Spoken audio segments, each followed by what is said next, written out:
In this video, we'll guide you through the process of logging into your Comerica Bank account quickly and securely. Follow these easy steps. Step 1. Visit the Comerica Bank website. Open your preferred web browser and type in the following URL: https://www.comerica.com. Step 2. Locate the login section. Once you're on the home page, look for the Sign In section, usually located at the top right corner of the page. Step 3. Enter your user ID. Click on the Sign In button. A login page will appear where you need to enter your user ID.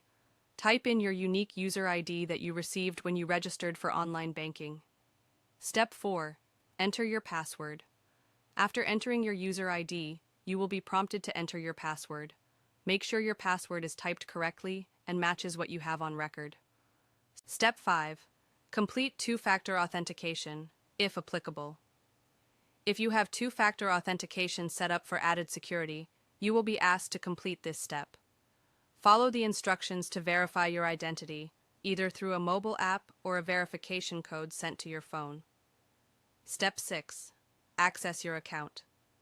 After entering the correct login credentials and completing any security checks, you will be granted access to your Comerica Bank account. From here, you can manage your accounts, transfer funds, and much more. Important tips: ensure you are on the official Comerica Bank website to avoid phishing scams. If you forget your login credentials, click on the Forgot User ID or Password link to reset them. Always log out of your account when you're finished, especially when using public or shared devices. By following these steps, you can access your Comerica Bank account securely and manage your banking needs online. Don't forget to like, comment, and subscribe for more tutorials.